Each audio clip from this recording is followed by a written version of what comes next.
Vale, pues estamos en directo. Muy buenos días, buenas tardes y bienvenidos a nuestro segundo congreso de innovación en rehabilitación integral y terapia ocupacional.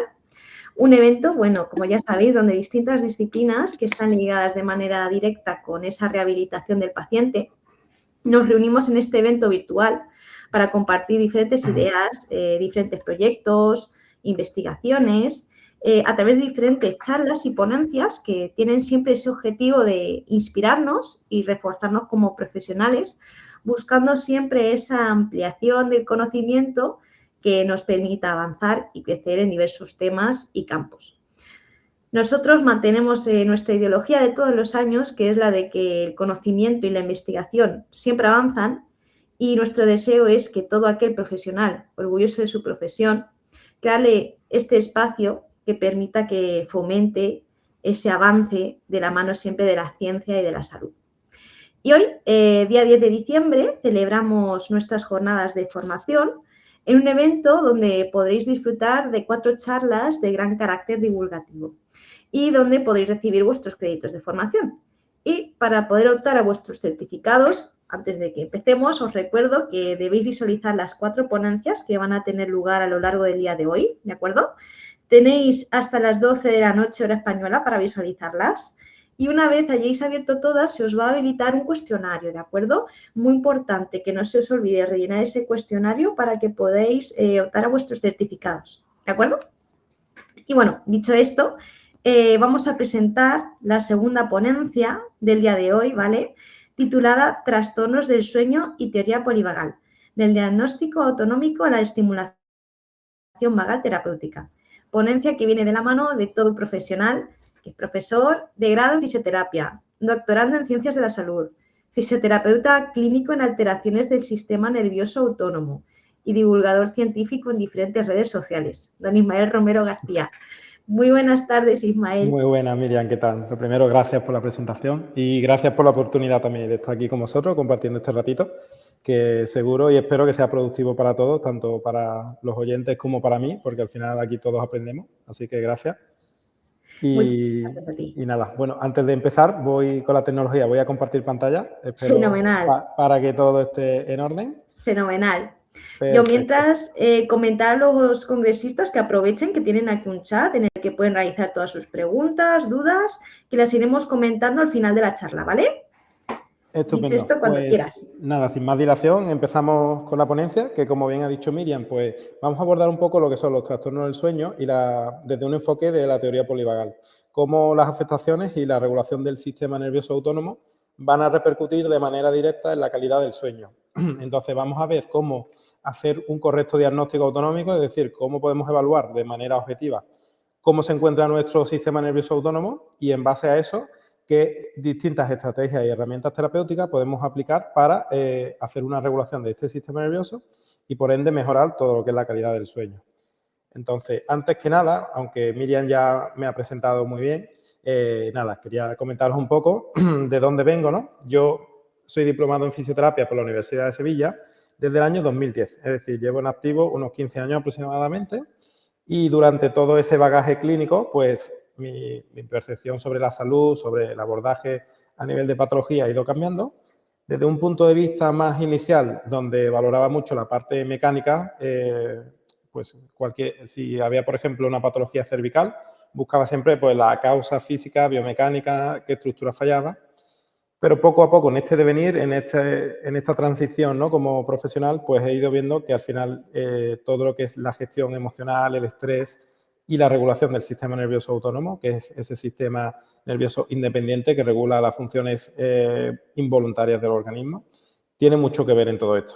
Entonces, bueno, pues en estos 15 años de bagaje he tenido la oportunidad de ir viendo cómo realmente toda esta regulación del sistema nervioso repercute de manera directa en patologías, sobre todo cuando hablamos de dolor crónico. Cuando hablamos de dolor agudo, estamos hablando de un dolor más adaptativo, de supervivencia, ¿no? Y cuando hablamos de dolor crónico, hablamos de una mala gestión de hábitos, ¿no? Como ese sistema no se ha regulado de manera correcta y hay una mala gestión de los hábitos de vida que repercuten de forma pues, directa en la salud, ¿no? Como bien ha dicho Miriam, yo estoy haciendo mi tesis doctoral por la Universidad de Málaga, donde estamos analizando calidad del sueño y cómo repercute en el rendimiento académico y en la calidad de vida de los alumnos de ciencia de la salud, ¿no? Que es, de por sí, la población universitaria es una población muy vulnerable a los trastornos del sueño, y ya haciendo una mayor profundidad, los alumnos de ciencia de la salud son una población todavía más vulnerable a los trastornos del sueño por las características específicas que tienen este tipo de grados, ¿no? En cuanto a la demanda de la exigencia y el rendimiento académico, en cuanto a las prácticas clínicas, en cuanto a los cambios de los horarios, ¿no? Y nada, actualmente también soy profesor universitario en el Centro San Isidoro, que es un centro adscrito a la Universidad Pablo de Olavide, aquí en Sevilla. Y bueno, pues en redes sociales me podéis ver por el nombre de Ismael Roga Fisio, donde divulgo sobre todo a nivel de Instagram sobre gestión de estrés, sistema nervioso, etc.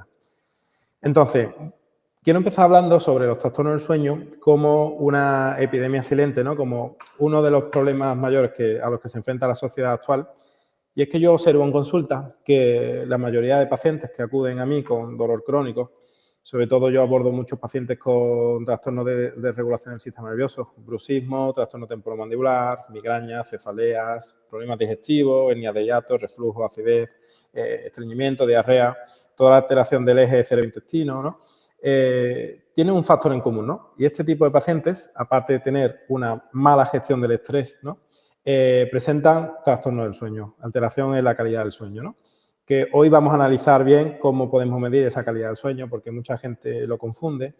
Piensa que tener una buena calidad del sueño simple y llanamente está reñido con dormir más o menos horas, y para nada es eso. Eso es una visión muy simplicista de lo que es la calidad del sueño, ¿no? Que tiene múltiples variables y que es un factor común en todos estos pacientes que tienen dolor crónico, ¿no? Entonces, poder medir, poder evaluar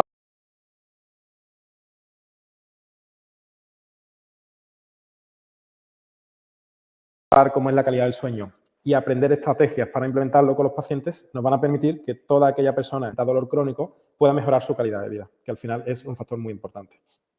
Porque cuando hablamos de sueño, pues no estamos hablando solo de cansancio, ¿no? De energía. Hablamos de que muchas patologías a nivel metabólico, muchas patologías de tipo cardiovascular, depresión, patologías de salud mental, problemas de diabetes, todo esto está regulado con la calidad del sueño. Por ejemplo, hay una población muy vulnerable a patologías cardiovasculares que son los bomberos, y uno de los factores que tienen en común es la interrupción de los ciclos del sueño.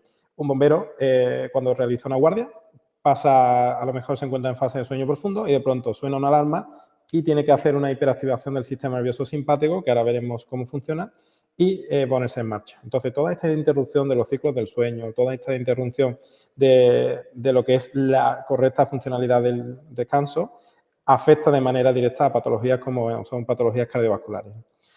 Otra población muy vulnerable sería, por ejemplo, la gente que trabaja a turno, ¿no? Enfermeros, médicos que trabajan en hospital, que una semana trabaja de mañana, otra de tarde, otra de noche.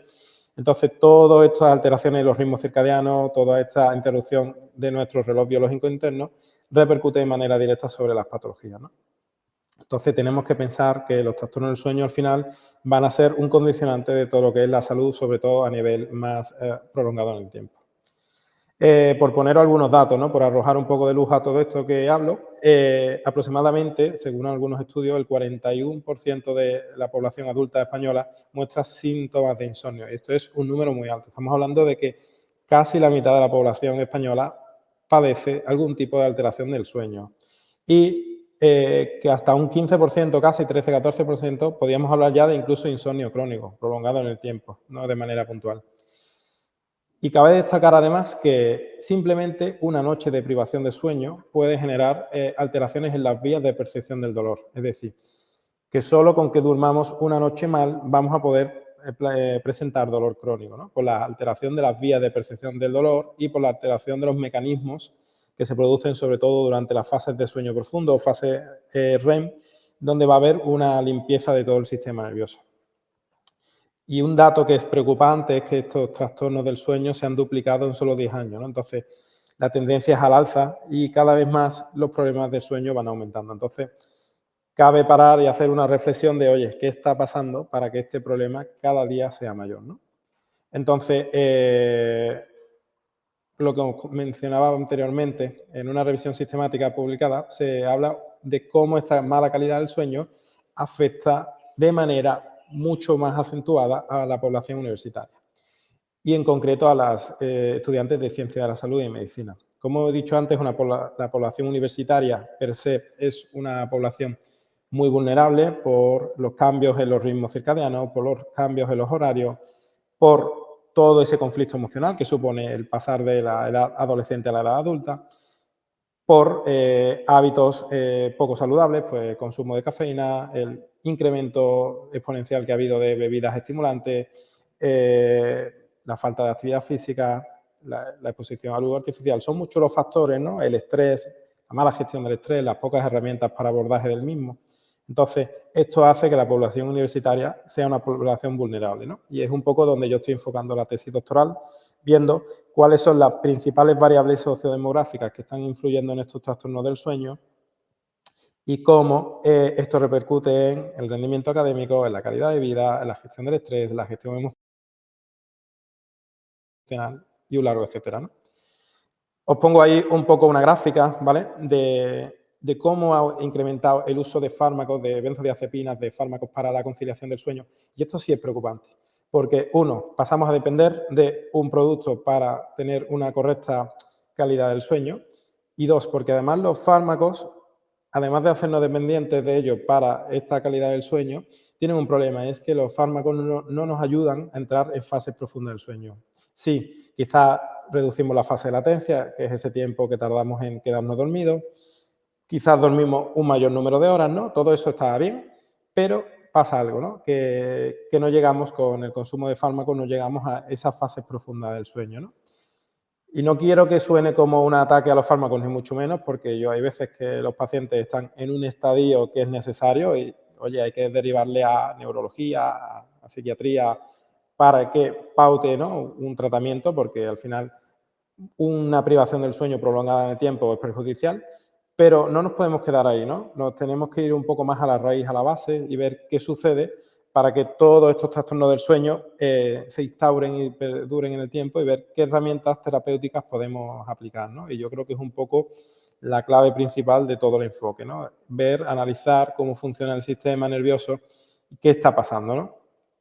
Entonces, como hemos mencionado también anteriormente, trastornos del sueño prolongados en el tiempo se asocian a un mayor riesgo de enfermedad cardiovascular, diabetes tipo 2, ¿no? Alteración de todo el eje endocrino, mala gestión de la salud mental, aumento de la depresión, ansiedad y una mortalidad prematura, ¿no? Entonces, hay que poner un poco el foco en todo esto y hay que ver qué sucede, ¿no? Qué está pasando para que la calidad del sueño durante estos años haya ido empeorando.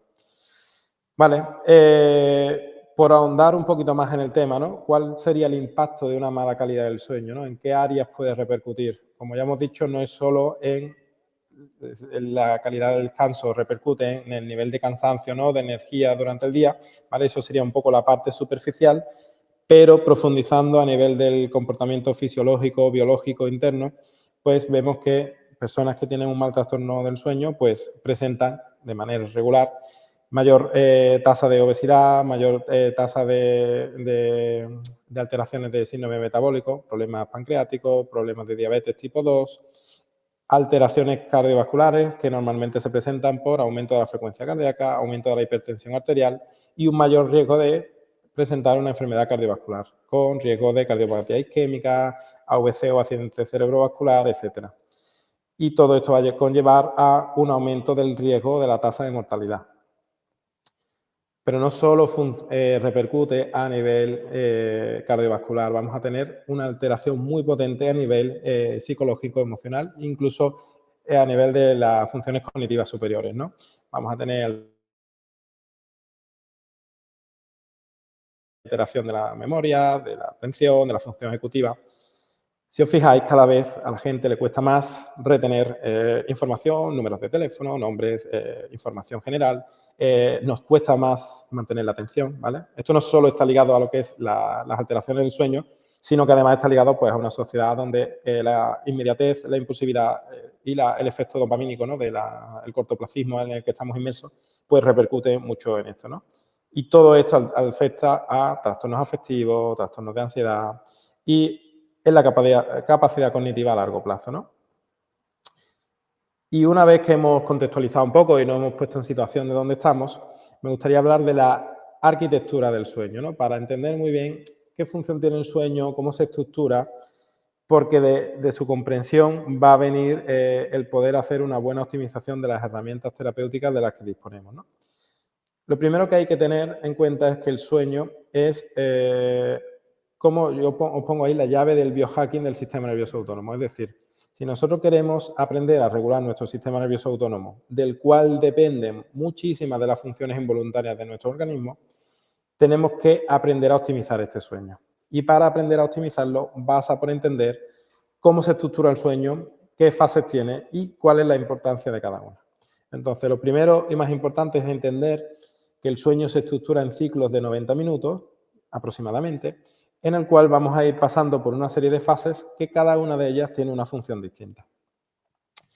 Para estructurar el sueño vamos a dividir principalmente en dos tipos de fases. Vamos a tener un sueño que se denomina sueño no REM y luego vamos a tener una fase de sueño REM. Se denomina fase de sueño REM porque todo el mundo creo que ya más o menos conoce que hay un movimiento ocular rápido, de las siglas Rapid Eye Movement en inglés, donde el cerebro va a funcionar como en el estado de vigilia, en el estado de despierto, pero estamos en una fase de sueño. Es una fase donde las ondas cerebrales funcionan muy rápidas y tiene una función muy importante en la estructura de funcionamiento del sistema linfático, que es un sistema de limpieza. Entonces, si bien nos estructuramos en el sueño, vamos a tener una fase de sueño no REM inicial que se subdivide a su vez en tres fases distintas, que denominamos fase N1, fase N2 y fase N3. La fase de sueño N1 es la fase de sueño inicial, donde mis ondas cerebrales, que cuando estamos en un estado de vigilia se encuentran en un tipo de ondas cerebrales que se denominan beta, que es una frecuencia de unos 14 ciclos por segundo, ¿vale? Entonces, es una fase de sueño donde las ondas cerebrales van relativamente rápidas, ¿vale? Y justo en ese punto, cuando entramos en fase N1, nuestras ondas cerebrales pasan de un estado beta a un estado alfa. Las ondas cerebrales comienzan a ralentizarse. Y la fase N1 es esa fase en la cual nos tumbamos en la cama y nuestro cuerpo se comienza a relajar. Comenzamos a bajar nuestra frecuencia cardíaca, nuestra frecuencia respiratoria, nuestra tensión arterial y digamos que todas esas variables fisiológicas, todos esos marcadores van regulándose y van bajando. Pasaríamos a una fase de sueño N2, que es una fase de sueño mucho más profunda, donde nuestras ondas cerebrales pasan de un estado alfa a un estado zeta. Entonces, justo en este punto, comenzamos a desactivar algunas de las funciones tanto somáticas como sensoriales como motoras. Es decir, comenzamos a desactivar las sensaciones que percibimos del exterior y comenzamos a desactivar toda la función motora para pasar a una fase N3, que es una fase de sueño profundo, en la cual hemos desactivado todos los estímulos que percibimos del exterior y hemos desactivado toda la función motora. Entonces, es una fase en la que nuestras ondas cerebrales han pasado de un estado zeta a un estado delta, estamos en ondas de sueño profundo y comienza un descanso reparador, ¿no? Imaginaros que hay gente que os dice, oye, yo es que duermo, pero me despierto con cualquier sonido, con cualquier ruido, estoy pendiente toda la noche. Esa persona, aunque está entrando en fases de sueño, no alcanza fases de sueño profundo, porque no está desconectando la información sensorial del exterior y la información motora. Entonces, eso nos puede identificar en qué punto se encuentra el paciente y es que no está entrando en fases de sueño profundo. Una vez que hemos alcanzado esta fase de sueño profundo, pasaríamos a una fase de sueño REM, que como hemos dicho, las ondas cerebrales vuelven al estado inicial, al estado beta de vigilia, funcionan muy rápida y se pone en marcha sobre todo una cosa que denominamos el sistema linfático, que no es otra cosa que es una hiperactivación del sistema linfático gracias al líquido cefalorraquídeo que va a tener una función de limpieza de todas las sustancias de los neurotóxicos que se acumulan durante el día. ¿Esto qué quiere decir? Que si yo no consigo entrar en una fase profunda del sueño, en una fase REM, mi cerebro no está consiguiendo limpiar, hacer un barrido de toda la suciedad que se acumula durante el día. Y aparece una neuroinflamación de bajo grado por esa acumulación de sustancias. Por ejemplo, destacar la función de una proteína que se llama la beta-amiloide, que es una proteína muy característica en pacientes con Alzheimer. Entonces, ya nos puede hacer un poco la idea de que personas que tienen un trastorno del sueño prolongado en el tiempo va a tener más predisposición a padecer enfermedades neurodegenerativas, como es el caso del Alzheimer, ¿no? Entonces, la función de este sistema linfático es súper importante porque además, si acumulamos neurotóxicos, puede aparecer una inflamación de bajo grado y puede aparecer dolor generalizado. Entonces, es muy importante eso. En este caso, quiero destacar la importancia que va a tener la regulación de los ritmos circadianos en todas las funciones del sueño. ¿Qué quiere decir? Quiere decir que nosotros tenemos un reloj biológico interno que determina qué hora es en nuestro organismo. Y en base a ese reloj biológico interno, nuestro cuerpo va a poner en marcha el funcionamiento del sistema endocrino, porque el sistema nervioso y el sistema endocrino funcionan de la mano gracias, por ejemplo, a una estructura que conocemos como el eje HHA, que es el eje hipotálamo hipofisario adrenal, donde toda la función del sistema endocrino depende del sistema nervioso. El sistema nervioso genera una serie de impulsos eléctricos y el sistema endocrino genera impulsos químicos. Y esa combinación hace que haya un correcto funcionamiento. Entonces, una buena regulación de estos ritmos circadianos, de este reloj biológico interno, va a determinar un correcto funcionamiento de mi organismo. Y ahí es muy importante el ambiente de luz. Es decir, la importancia de nuestro ambiente de luz determina que nuestro cuerpo funcione y genere unos estímulos u otros. De manera que durante el día genera una serie de estímulos y durante la noche genera otros. Y ahí juega un papel muy importante la luz artificial y la luz natural.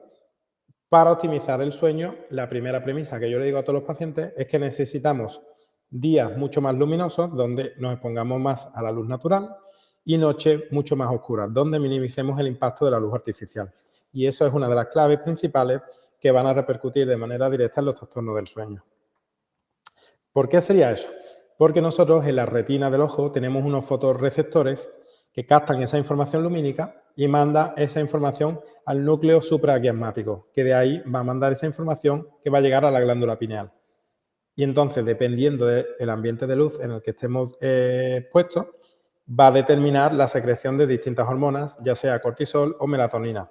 Entonces, si yo trabajo a desturno, si yo trabajo siempre con luz artificial y mi cerebro piensa siempre que son las 2 de la tarde, va a estar segregando un entorno hormonal que es muy parecido al de las 2 de la tarde. Por lo tanto, niveles de cortisol muy altos, niveles de melatonina muy bajos. Y eso se va a traducir en dificultad a la hora de conciliar y mantener el sueño. Vale, ¿qué va a definir un sueño de calidad? Un sueño de calidad depende de distintos factores. Lo primero y más importante es la sensación subjetiva que va a tener la persona en relación a su calidad del descanso. Es decir, cómo yo me levanto por la mañana y me siento descansado o no me siento descansado. Si yo por la mañana me despierto y para empezar a funcionar necesito 3 cafés y que pase 2 horas, significa que mi calidad del sueño no es óptima, puesto que mi sensación subjetiva de descanso no ha sido la más adecuada. Entonces, esto es algo muy importante de lo que va a depender la calidad del sueño. Otro de los factores directos que afecta a la calidad del sueño es la fase de latencia. ¿Qué quiere decir? La fase de latencia es el tiempo que transcurre desde que yo me tumbo en la cama hasta que caigo dormido. Entonces, una mayor dilatación en la fase de latencia va a repercutir en una peor calidad del sueño. De manera general, lo que yo observo en clínica y lo que he podido ver en la evidencia científica es que la fase de latencia de los hombres es mucho más corta, más breve, que la fase de latencia de las mujeres. Eso depende del funcionamiento cerebral, depende de un poco de cómo es la gestión emocional, ¿no? Pero de manera general os podría decir que la fase de latencia en mujeres normalmente, frecuentemente, es un poco más dilatada, ¿vale? Entonces, de eso depende mucho la calidad del sueño. Otro de los factores va a ser el número de horas de descanso. Y ahí hay una discrepancia en cuanto a cuáles son las horas óptimas de descanso o no. Si consultáis evidencia científica, en algunos artículos os hablan de 7 horas, en algunos hablan de 8 horas. Yo siempre digo que no hay una cronología en cuanto a número de horas, ¿no? Porque cada persona es un mundo, pero que al menos tengamos un número de horas que superen las 6 horas durante el día. Pero tampoco podemos pasarnos en exceso, es decir, tampoco es sano para la calidad del sueño, para la calidad de mi organismo, dormir 13-14 horas diarias. Entonces os diría que en torno a 7-8 horas de descanso estaría un número óptimo. Luego vamos a tener otro factor que es el número de interrupciones nocturnas. ¿Qué quiere decir? Que si yo tardo poco en dormirme, tengo una fase de latencia breve. Si yo duermo 7-8 horas, pero interrumpo mi sueño cada 20 minutos, significa que no estoy cumpliendo todos esos ciclos que os he dicho que duran una duración aproximada de 90 minutos, por lo tanto la calidad del sueño no está siendo óptima. Entonces hay que juntar todos estos factores para analizar cómo es la calidad del sueño. No sé si alguno de los presentes usáis dispositivos de evaluación de la calidad del sueño, que tenemos en el mercado de muchos tipos. Por ejemplo, Apple Watch tiene un sistema de evaluación del sueño, el anillo del sueño, el Oura Ring, también tiene otro, la pulsera Watch, que es la que yo llevo, tiene otro. Y ellos sacan una evaluación, una puntuación de calidad del sueño en base sobre todo a todas estas variables, es decir, a la fase de latencia, que es cuánto tiempo tardaste en dormirte, al número de horas, al número de interrupciones nocturnas, a por cuántas fases hemos pasado.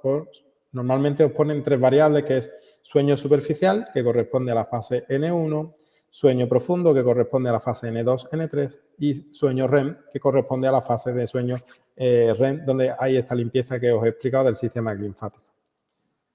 Entonces, funciones principales del sueño, como ya hemos hablado anteriormente, es optimizar la función cognitiva, mejorar la memoria, hacer un detox, una limpieza a nivel cerebral de estos neurotóxicos. Por ende, si hay menor inflamación, hay mayor capacidad de recuperación, hay menos impacto de lesiones, hay una mejor gestión emocional, hay un mayor equilibrio emocional, porque durante el sueño también se trabaja, se estructura distintas áreas del cerebro, como es la ínsula, el hipocampo, ¿vale? Entonces, la gestión emocional depende en gran parte de toda esta calidad del sueño. Como ya hemos dicho, percepción del dolor, salud hormonal, el eje endocrino depende muchísimo de la calidad del sueño, eso es súper importante. Salud cardiovascular, etcétera, etcétera. Es decir, que si yo quiero mejorar mi nivel de salud a nivel general, debo empezar por mejorar la calidad del sueño. Vale. ¿Qué dispositivos o qué herramientas dispongo yo para evaluar la calidad del sueño con mis pacientes?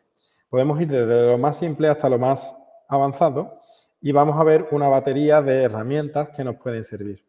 Vale. Si nos vamos al gold estándar, a la herramienta que más evidencia científica tiene para la evaluación del sueño, estaríamos hablando de una polisomnografía, que es un estudio durante el sueño de las distintas ondas cerebrales, actividad de electrocardiograma, etcétera, etcétera.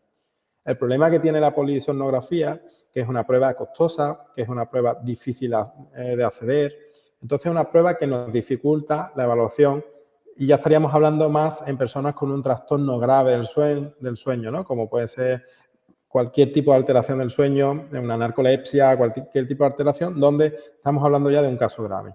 Pero las personas de a pie, nuestros pacientes, nosotros, familiares, ¿cómo podemos medir la calidad del sueño? Vamos a disponer de escalas que están validadas a nivel científico. Por ejemplo, yo en la tesis doctoral estoy usando tanto la Pittsburgh Sleep Quality Index, que es la escala PSQI que yo os muestro, como la escala Epworth, que es una escala de somnolencia diurna.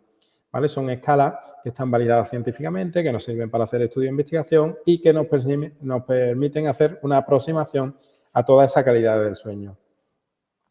Pero es verdad que a día de hoy, por suerte, tenemos la posibilidad de acceder a dispositivos que tienen una buena aproximación a la calidad del sueño y que nos permite de manera rápida, sencilla, eficaz, de valorar cómo es la calidad del sueño y la calidad del sistema nervioso autónomo.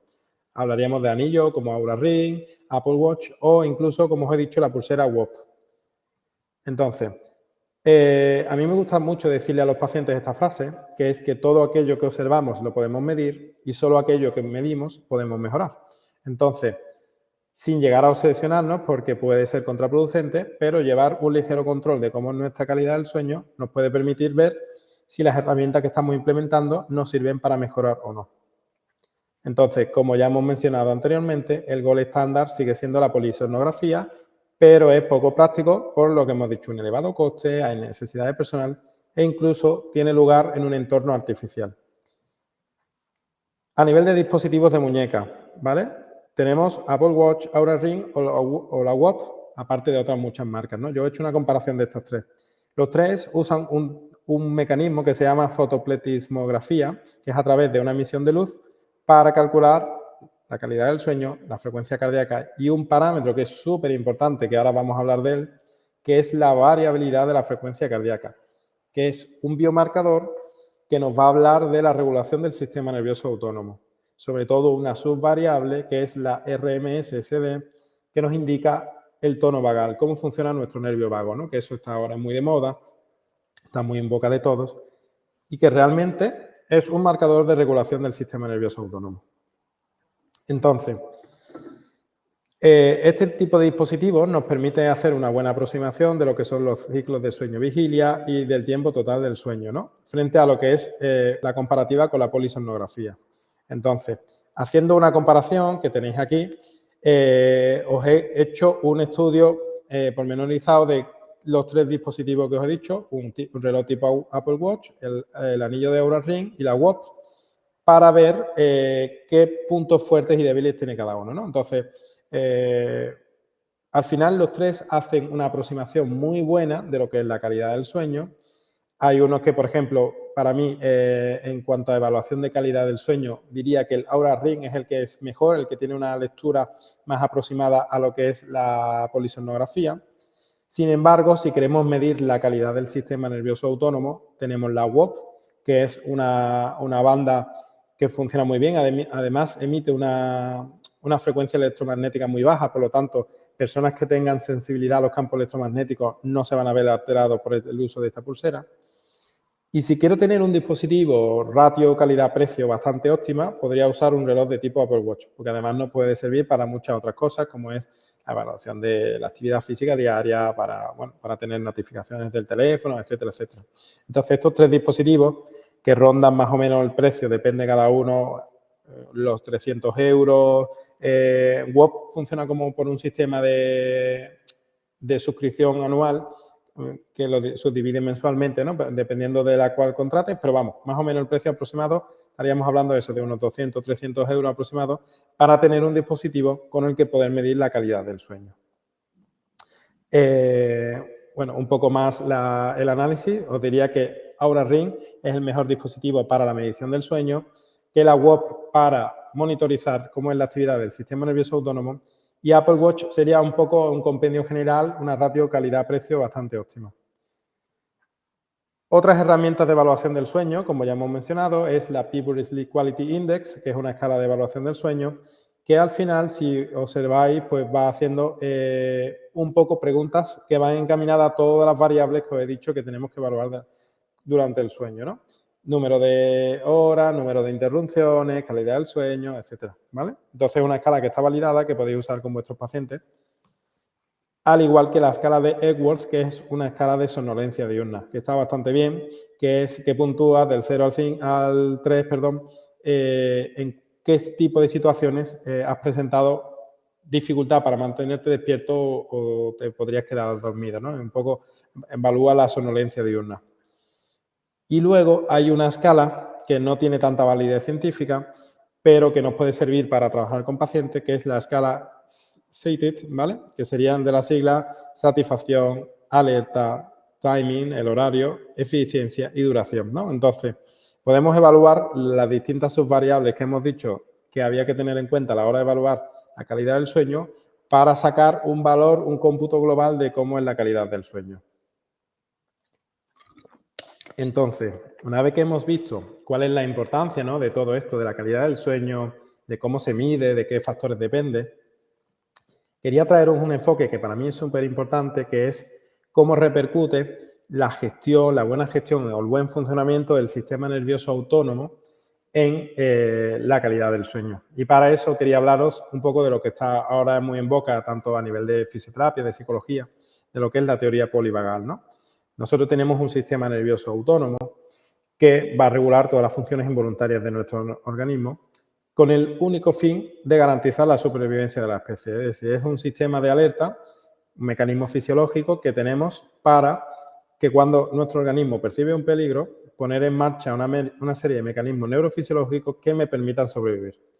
Y ahí influye mucho lo que es el eje hipotálamo hipofisario adrenal, es el hipotálamo, que es una parte del sistema nervioso central, dentro del diencéfalo. Luego tenemos la glándula hipófisis como una de las glándulas más importantes, que se aloja en la silla turca del efenoide, que tiene dos partes, la adenohipófisis y la neurohipófisis, y esa adenohipófisis tiene una secreción muy importante de hormonas que me van a permitir sobrevivir en una situación de estrés. Y la hipotálamo hipofisario adrenal, las glándulas suprarrenales, que van a tener una función de activación tanto de la corteza como de la médula suprarrenal para la secreción de hormonas importantes como es el cortisol y las catecolaminas, que es adrenalina y noradrenalina, además de secreción de dopamina, etc. Entonces, dentro de este sistema nervioso autónomo vamos a tener distintas patitas que son muy importantes. Vamos a tener un sistema nervioso simpático y un sistema nervioso parasimpático a nivel general, ¿no? Sistema nervioso simpático es aquel que nos va a activar en respuestas de lucha o huida. Es decir, yo percibo un peligro, mi cuerpo lo interpreta como que corro riesgo y va a poner en marcha una serie de mecanismos fisiológicos que me van a permitir sobrevivir. Y eso es importante y eso es necesario, ¿no?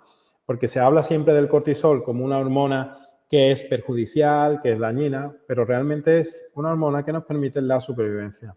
El problema está cuando quedamos incrustados, ¿no? Quedamos en este estado de hiperactividad simpática, en este estado de hipervigilancia y no somos capaces de regularnos, ¿no? Entonces vamos a tener este sistema nervioso simpático y luego vamos a tener un sistema nervioso parasimpático. Dentro de este sistema nervioso parasimpático, que es el que nos va a regular, el que nos va a reconectar a la calma, a la posición inicial, al estado basal, debe haber un correcto equilibrio. ¿Qué sucede si se rompe ese equilibrio? Que hay una alteración en el estado de salud. Si yo tengo un estado de hiperactividad simpática, si siempre estoy en alerta, pues estoy siempre en el estado de lucha-huida. Y todo mi eje hormonal, endocrino, cardiovascular va a estar en ese estadio. ¿Qué me voy a encontrar? Pues aumento de la tensión arterial, frecuencia cardíaca, frecuencia respiratoria, tensión muscular, alteración de la función digestiva.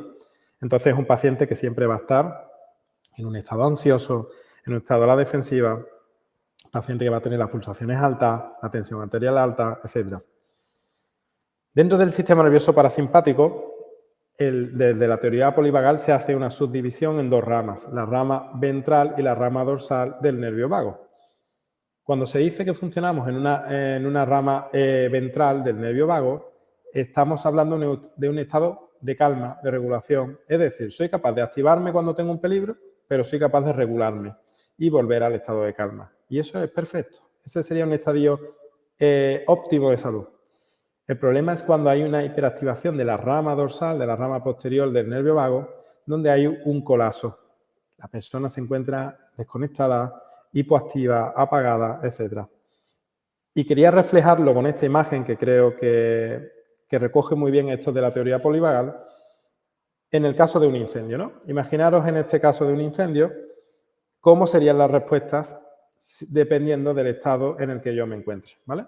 Si yo soy una persona que me encuentro en un estado de equilibrio, voy a ser capaz de funcionar con seguridad, con conexión, con organización. Mis funciones cognitivas van a funcionar de manera óptima, mi corte frontal va a funcionar de manera óptima. Entonces, voy a ser capaz de dar una solución.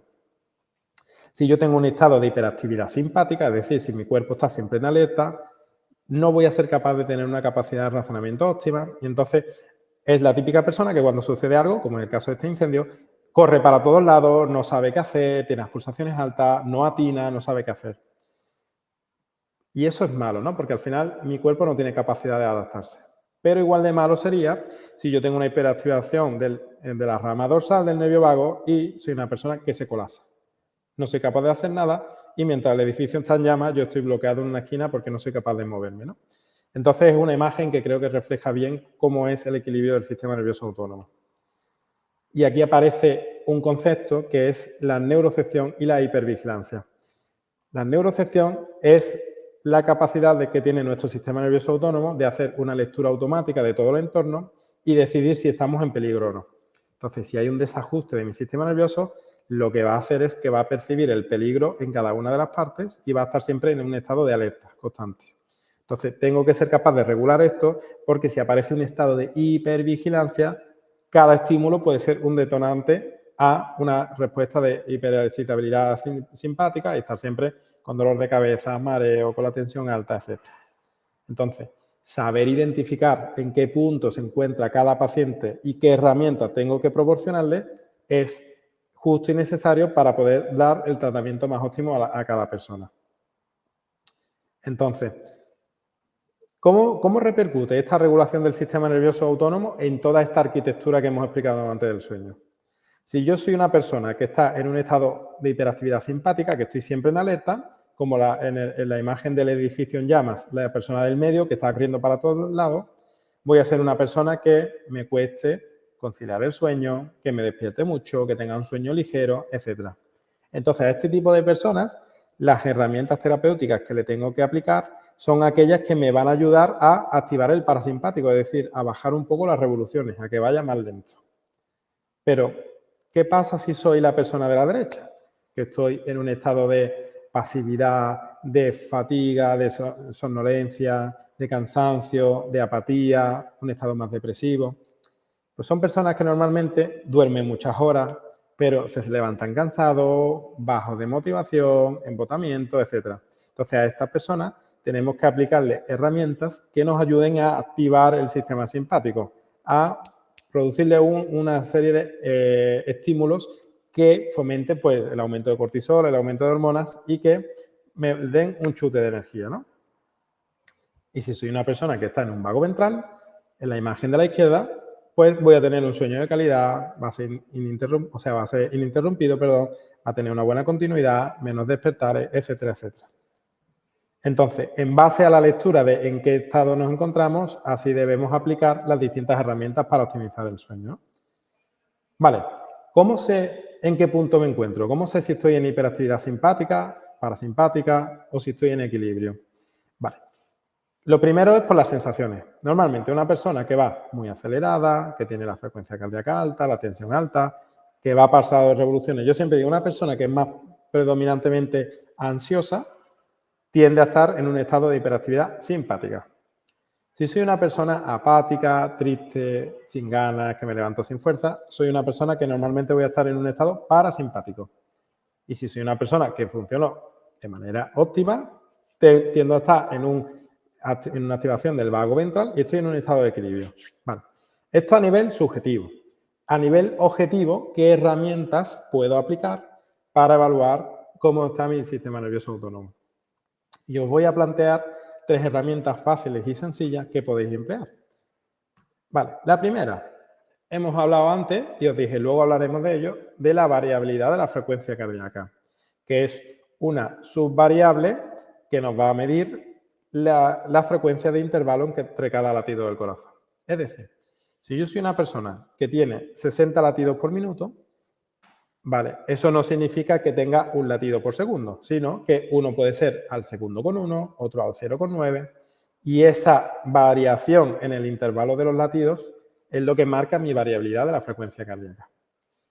Una mayor variabilidad de la frecuencia cardíaca, es decir, una mayor variación en esos latidos del corazón, me va a indicar una mejor flexibilidad de mi sistema nervioso autónomo, porque se va a adaptar mejor a los distintos estímulos. Entonces, una variabilidad de la frecuencia cardíaca más alta me va a indicar que mi sistema nervioso autónomo está mucho mejor regulado. Y esto lo podemos medir con dispositivos como el Apple Watch, como el Oura Ring, como la WOP, incluso con aplicaciones que están validadas científicamente. Por ejemplo, yo tengo una en Apple que se llama HRV14 for Training. HRV for Training es una aplicación que está validada que nos sirve para medir la variabilidad de frecuencia cardíaca. Otras variables, la tensión arterial. Todos conocemos lo que se denomina el síndrome de la bata blanca, que es que yo voy al médico y simplemente por el hecho de estar allí me pongo nervioso y me sube la tensión arterial. Y es que la tensión arterial está regulada por el equilibrio del sistema nervioso autónomo. Entonces, monitorizar la tensión arterial es otra herramienta que podemos usar para medir el sistema nervioso. Y otro es la osimetría, la medición de la saturación de oxígeno, porque va a depender también de la regulación del sistema nervioso autónomo. Entonces, aquí os defino un poco lo que es la variabilidad de frecuencia cardíaca, que hemos dicho ese intervalo y que mide las variaciones en el tiempo que transcurre entre cada latido, y que un buen indicador de salud autonómica es tener una mayor variabilidad de la frecuencia cardíaca. Aquí tenéis distintas subvariables que medimos en consulta para ver cómo está la variabilidad de la frecuencia cardíaca y por ello el sistema nervioso. No quiero complicar mucho la ponencia, pero simplemente valores que yo mido es la SDNN, que es el intervalo estándar que mide la variabilidad de frecuencia cardíaca a nivel general, la RMS-SD, que es el tono vagal, y una cosa que se denomina la ratio LF-HF, Low Frequency, High Frequency, que es lo que mide el equilibrio entre el sistema nervioso simpático y parasimpático. A nivel de pulsiosimetría, vamos a mirar cómo son las pulsaciones y la saturación periférica. De modo que si alguien está en una hiperactividad simpática, su frecuencia cardíaca es mucho más alta y su saturación periférica menor porque hay una vasoconstricción en la puntita de los dedos, ¿vale? Sin embargo, si estoy en un estado de hiperactividad parasimpática de bloqueo, la frecuencia cardíaca es muy baja y no responde a estímulos, ¿vale? Entonces, esto lo suelo mirar con distintos modificadores, como es pedirle al paciente que se levante, que haga una serie de sentadillas, una pequeña apnea, para ver que su sistema responde. Y otro valor que estamos viendo es la tensión arterial. Ver la tensión arterial basal y además cómo se debe modificar cuando le solicito al paciente un ejercicio. Por ejemplo, si yo tengo una tensión arterial, le pido al paciente que se levante, haga 10 sentadillas y se vuelva a tumbar. Si la tensión fisiológicamente debe subir. Si sube y luego al ratito baja, perfecto. El paciente funciona de manera óptima. Si sube y no baja, el paciente está en hiperactividad simpática. Ha subido la tensión, pero le cuesta regularse. Pero si no sube, es decir, si yo le pido sentadilla y el paciente no responde y la tensión no sube, está en un bloqueo parasimpático. Y eso tampoco es óptimo, ¿vale? Entonces, en base a mi análisis, en base a la interpretación que yo he hecho de cómo se encuentra mi paciente en cuanto a si está en el sistema simpático, en el parasimpático o en un estado óptimo, si está en estado óptimo no va a venir a consulta. Por lo tanto, ese lo descarto. Pero si está en simpático o parasimpático, pues si está pasado de revoluciones simpático, lo tengo que relajar. Si está parasimpático, le falta energía, lo tengo que activar. Y dependiendo de ese análisis, vienen las distintas intervenciones. Lo primero, crear una buena higiene, una buena rutina de descanso. Que normalmente, yo le digo al paciente que debe regular la temperatura ambiente. Estamos hablando que para un sueño de calidad, la habitación debe estar en orden de 19 a 22 grados centígrados. Si hay mucho calor, que es lo que sucede en verano, me cuesta conciliar el sueño porque durante las fases profundas del sueño la temperatura corporal debe bajar mucho. Si no consigue bajar, es un problema para conciliar el sueño, ¿vale? Luego, el orden de la habitación. Debe ser una habitación despejada, que no haya cosas por medio, que a la vista no suponga una saturación de estímulos para el sistema nervioso. Una estrategia que ayuda mucho es una ducha de agua caliente siempre antes de ir a dormir. ¿Por qué? Porque el agua caliente genera una vasodilatación y además me permite hacer una regulación a la baja de la frecuencia cardíaca, de la tensión arterial, y el sueño va a ser más óptimo y de calidad, ¿vale? Puedo hacer una actividad física como yoga nidra, o yoga de respiración, o implementar audios binaurales o suplementación, de los cuales ahora os hablaré. ¿Qué pasa con el ejercicio físico? Pues esto es muy importante porque el ejercicio físico es uno de los principales reguladores del sistema nervioso, pero tenemos que ver en qué punto estamos para ver cómo podemos implementar el ejercicio. Entonces, de manera básica, si yo tengo un paciente que tiene una hiperactividad simpática, que es una persona ansiosa, nerviosa, que le cuesta conciliar el sueño, el ejercicio no debe ser muy intenso y sobre todo no debe ser en las últimas horas del día, porque me va a dificultar la conciliación del sueño, la fase de latencia. Entonces son pacientes a los que le mando ejercicio cardiovascular en zona 2, que es un ejercicio de cardio suave que le permita hablar durante 45 o 50 minutos y sobre todo en primeras horas del día. Nos podemos encontrar lo siguiente, que a mí me ha pasado con pacientes que son pacientes que tienen un estado de hiperactividad simpática, su sistema nervioso está con una alta demanda y además le meten mucho ejercicio físico. Y eso genera un estrés hormético que hace que el sistema nervioso esté todavía un poquito más colapsado. Entonces, cuidado con eso. ¿Qué hacemos si el paciente está en un estado de hiperactividad parasimpática, más un estadio depresivo, le falta energía, le falta fuerza? Tenemos que mandarle ejercicio vigoroso de alta intensidad, sobre todo en las primeras horas del día. Ejercicio de fuerza, ejercicio HIIT, intervalos de alta intensidad, para generar una respuesta del sistema simpático para generar un aumento de la secreción de cortisol y para generar un equilibrio. Entonces, como herramientas de ejercicio, planteo el ejercicio suave rítmico en zona 2, que aumenta el tono del nervio vago, y entonces, como es un ejercicio rítmico, genera una seguridad neuroafectiva, es decir, que la cognición del sistema nervioso mejora y baja el estado de hipervigilancia. Entonces, caminar a ritmo suave, bici estática, elíptica, remo, todo lo que sea cíclico, suave, en personas que están muy aceleradas, viene muy bien. Si somos una persona que tenemos una falta de activación, el entrenamiento de fuerza moderado viene muy bien. Lo mismo, siempre preferentemente a primeras horas del día y que no sea muy activo a últimas horas del día, porque me va el ejercicio físico de manera fisiológica, sube la tensión arterial, la frecuencia cardíaca y me va a dificultar el descanso. Una disciplina de ejercicio que combina muy bien lo que es el trabajo de fuerza, lo que es la regulación con la respiración, es el yoga. Y yo es una herramienta que le mando mucho a los pacientes porque promueve mucho la flexibilidad del sistema nervioso autónomo, porque trabajo la respiración, que es una manera de conectar de manera consciente con el sistema nervioso autónomo, porque me ayuda a bajar esa hiperactividad del sistema nervioso simpático. Entonces, hacer una secuencia de yoga suave antes de ir a dormir es genial para optimizar el descanso. Modalidades que no recomiendo nunca: ejercicio de alta intensidad por la noche, hacer crossfit a las 10 de la noche, y todo eso porque dificulta mucho la conciliación del sueño. Hay una modalidad terapéutica que es un poco más compleja, que es la que yo estoy aplicando en la tesis doctoral, que es la estimulación a nivel de las ramas auriculares del nervio vago con una corriente de baja frecuencia, una corriente de tipo TENS. Entonces, por presentaros un poco la herramienta, a través de un dispositivo de baja frecuencia, un dispositivo de tipo TENS, colocamos el electrodo activo, que normalmente es el electrodo negativo, en la rama auricular del vago, que se encuentra en la zona de la cimba conchae y toda la parte del tragus. En esta zona hay una condensación fuerte de fibras auriculares del vago que proyectan al núcleo del tracto solitario y desde ahí a toda la zona de hipotálamo, corteza límbica, ese cerebro emocional. Entonces, hacer una estimulación en esa zona con un electrodo de pinza, con una corriente de baja frecuencia, me va a permitir mejorar la calidad del sueño, las distintas fases del sueño, reducir la fase de latencia, etc. Entonces, cuando yo quiero hacer una activación de esa zona, me voy a ir con el electrodo activo, con el electrodo negativo a la zona de la cimba conchae o a la zona del tragus, sobre todo en la oreja izquierda. Normalmente la oreja derecha se quita porque tiene menor concentración de ramas del vago y porque además está asociado a una sobreestimulación que puede generar en una bradicardia. Entonces, siempre se trabaja en la oreja izquierda. Si queremos trabajar en protocolo control, en la tesis lo que estamos haciendo es poner la intervención en el lóbulo de la oreja que tiene una menor concentración de ramas nerviosas del vago.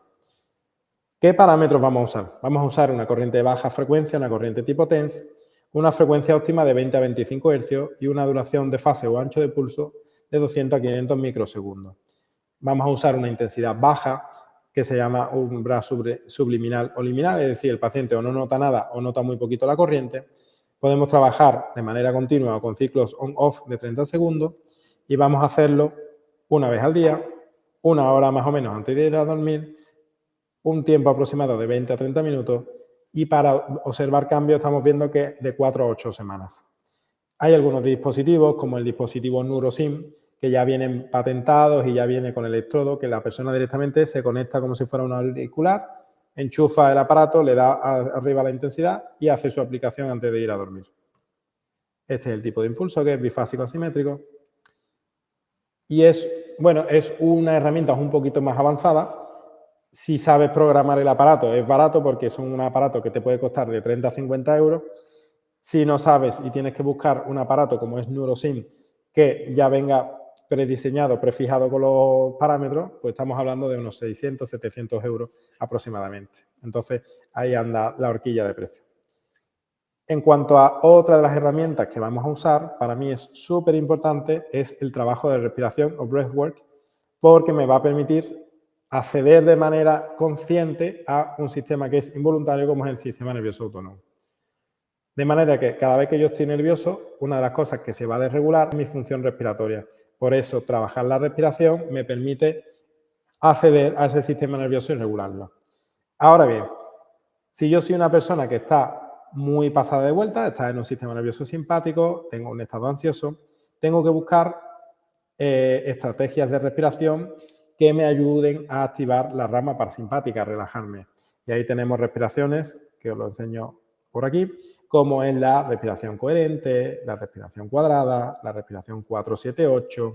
Son respiraciones que van enfocadas a activar la rama parasimpática. Entonces, si yo soy una persona muy ansiosa, tengo que trabajar respiraciones donde la fase expiratoria sea muy prolongada, lenta, pausada y llevando la conciencia a la respiración.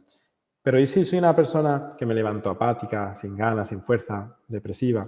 Necesito hacer una activación simpática y ahí entra en juego métodos como la respiración Wim Hof, que busca la hiperactividad simpática por la hiperventilación en inspiraciones. Produce ciclos de 30 respiraciones después seguido de un periodo de apnea. Entonces, va a activar mucho la rama simpática, me va a activar por la mañana. Entonces, este tipo de respiración por la mañana me da fuerza, energía. Hay mucha base fisiológica detrás de este método que está demostrado que activa esa rama simpática. Por lo tanto, para mí la respiración es una herramienta fácil, sencilla, que si bien aplicada, aquí os dejo protocolos de cómo aplicarlo, de qué estudios hay, qué se ha mirado y de cómo tenemos que hacer la sesión, haciendo una medición inicial de la variabilidad de la frecuencia cardíaca, haciendo ese trabajo respiratorio y luego haciendo un cool down, una bajada de frecuencia, siempre haciendo una respiración nasal, porque la respiración nasal conecta con el sistema nervioso autónomo. La respiración bucal activa mucho la rama simpática, nos puede preactivar mucho. Y me gustaría presentaros brevemente, ya para ir cerrando un poco, otras herramientas de las que yo hago uso en consulta y les mando a los pacientes, como es la tecnología binaural, que es el uso de tecnología auditiva, en la cual, haciendo uso de cascos de auriculares, metemos una frecuencia de un sonido en el oído izquierdo y de otro sonido en el oído derecho, y el cerebro modula esa frecuencia y crea una tercera frecuencia resultante de la diferencia de ambas que emula un tipo de ondas cerebrales. Entonces, si queremos trabajar con tecnología binaural para optimizar el sueño, vamos a usar ondas alfa, ondas zeta, ondas delta para generar esos estados de manera artificial de ritmo lento del cerebro y llegar a un estado profundo. Entonces tenéis en Spotify, en YouTube, tenéis distintas listas de audios binaurales. Siempre hay que usar auriculares. Si son de cable, mejor, porque tienen menor impacto de actividad electromagnética. Es una forma de reducir la ansiedad, de bajar el estrés, de aumentar la relajación, de promover la creatividad.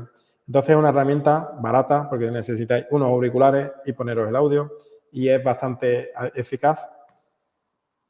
En cuanto al uso del frío y del calor, hay que tener en cuenta siempre que el frío va a activar la rama simpática y el calor la parasimpática. Entonces, si yo lo que quiero es bajar mis revoluciones, tengo que aplicar calor. Si yo lo que quiero es tener más energía por la mañana, que me levanto cansado, apático, sin ganas, tengo que hacer exposición al frío.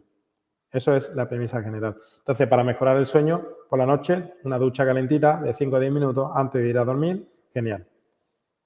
A nivel de suplementación, ¿qué cosas hay en el mercado que podemos hablar? Os he puesto una tablita que podéis consultar, pero los suplementos que a día de hoy se le dan más importancia en la optimización del sueño es la melatonina, que es una neurohormona que nos ayuda a disminuir la fase de latencia del sueño, es decir, nos dormimos antes, a mejorar la calidad subjetiva del sueño. Y como dosis, pues vamos a tomar entre 1 a 5 miligramos al día, entre 30 a 60 minutos antes de dormir.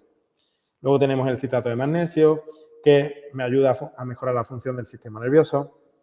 Modula un neurotransmisor que es el GABA, entonces me permite mejorar mi calidad del sueño.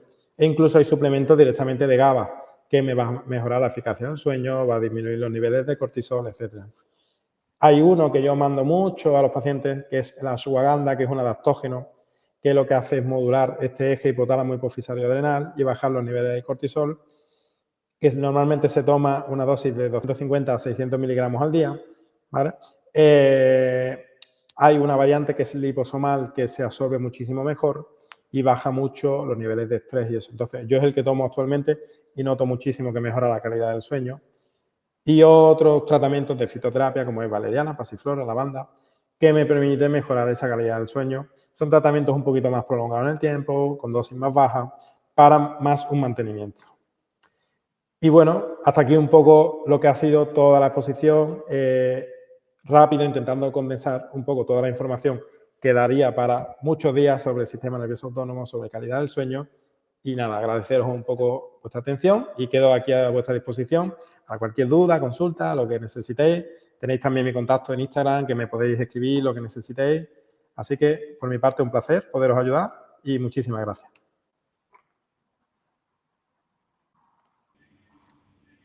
Nada, muchísimas gracias por nuestra parte, que la verdad es que ha sido una ponencia que es maravillosa, que además está explicada de una manera, una visión que es muy, muy concreta y muy general, porque refleja de verdad la realidad que estamos viviendo ahora en todos los países. Creo que es esa mala de calidad de sueño y ese constante estado alterado en el que nos encontramos la mayoría a nivel nervioso.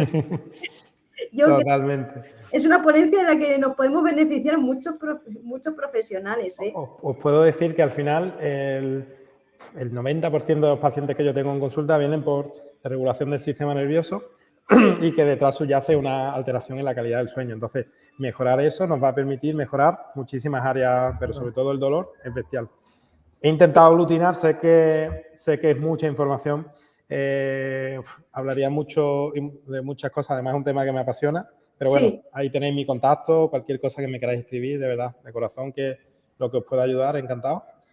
A mí me encanta porque, bueno, yo soy farmacéutica y es que llega un momento en que en pacientes a partir de cierta edad casi que lo raro es no verle una benzodiazepina recetada por parte de un médico. Entonces, a mí me gusta hacer mucho hincapié en este tipo de charlas porque yo considero súper importante antes de prescribir de hacer la prescripción de benzodiazepina, hacer hincapié en pequeños elementos como has comentado, que si la luz, los ruidos binaurales, ejercicios suaves, esa estimulación auricular del nervio vago que has comentado, pequeñas cosas, pequeños tips o incluso una melatonina por probar, pequeños tips que no se prueban y se prescribe antes una benzodiazepina. Hay muchas herramientas que, oye, o a veces yo lo que hago con los pacientes es identificar si, no me he metido ya ahí, pero si por ejemplo hay un trauma psicológico, pues derivo normalmente a algún psicólogo que trabaje con MDR para hacer un reprocesamiento del trauma, sí. Porque genera un disparador y un estado de hipervigilancia. Sí. Si hay pacientes que vienen, ¿qué puedo tomarme para mejorar el sueño? Le pregunto, ¿haces deporte? No. ¿Cómo es tu nivel de estrés al día? Fatal. ¿Te paras, te dedicas 50 minutos al día para hacer algo? No. Tengo 2 niños, tal. Digo, ¿qué quieres? O sea, el menor de los problemas es el sueño. O sea, eso es la punta del iceberg de todo cómo está siendo tu día a día. Entonces, sí. Es donde hay que atacar, ¿no? Entonces, estoy viendo algunas preguntas así por el chat, pero se me han quedado muchas cosas en el tintero. Por ejemplo, el tema de la nutrición. Es un tema muy amplio. Cómo es el eje cerebro-intestino y cómo ese sistema nervioso entérico, que es esa conexión de todas las redes neuronales que llegan al eje digestivo, afectan y cómo lo que como repercute en mi gestión emocional por esa permeabilidad intestinal, y ahí nos pasaríamos días. Entonces, es un tema que da para muchísimas... Para muchísimo, ¿verdad? Entonces, bueno, si hay alguna pregunta así que quieran hacer, lanzar, que... Yo encantado. Pues nos han preguntado también antes que si el uso de ruidos binaurales durante toda la noche es bueno. Vale, sí, entiendo un poco lo que dice. Lo primero para mí, súper importante, es que al final todas estas herramientas no deben constituir un tratamiento único, es decir, no me tengo que acostumbrar solo a tener que usar un ruido binaural para conciliar el sueño, porque algo pasa, ¿no? Y para mí otra cosa muy importante es que sean con auriculares de cable, porque hay mucha gente que es muy sensible a los campos electromagnéticos, a los cuales estamos muy sometidos a día de hoy, que si el móvil, el wifi y tal, y eso dificulta mucho la calidad del sueño. Entonces, si uso encima auriculares inalámbricos, me va a perjudicar todavía más eso. Entonces, yo los audios binaurales los uso, pero los uso mucho más previo al momento del sueño que durante el sueño. Es decir, conseguir bajar esas revoluciones que a veces nos cuesta pero luego me los quito antes de dormir. Entonces lo uso como un amortiguador, ¿no? de la hiperactividad simpática, pero no me dejo los auriculares toda la noche puestos. Entonces mi forma de verlo. Porque no, o incluso, por ejemplo, si estáis trabajando, podéis usar ondas alfa para estar más relajados. Entonces, que lo uséis más durante el día que rollo parche por la noche durante el sueño. Fenomenal, pues súper buena recomendación. Y también nos preguntaban por aquí si recomiendas el uso generalizado de los dispositivos estos wearables o especialmente para personas con dificultades con el sueño. Vale, yo siempre repito una frase que digo que siempre el exceso de control lleva al descontrol. Entonces hay muchos pacientes que como le des muchísimos datos se obsesionan y generas un efecto rebote. Entonces hay que entender que no somos pacientes, que hay personas detrás, ¿no? Y cada persona necesita. Yo hay gente que le digo, no miras nada. Tú, como te levantes, entonces me cuentas. Porque se obsesionan mucho y empiezan a medir cosas y empiezan... Hace poco me pasó con un paciente que decía, es que por la noche me acuesto ya pensando en cómo van a ser mis variables de por la mañana que me va a dar la pulsera, no sé qué. Digo, error, o sea, error absoluto. Eso está en un estado de hipervigilancia, intentas tener bajo control todo. Ahora, de manera general, llevar un control y dices, oye, pues mira, os pongo un ejemplo. La semana pasada yo tuve un evento personal complicado y ese día la pulsera determinó que si mi capacidad de recuperación normalmente es del 90%, del 90 y tanto, cayó al 25%.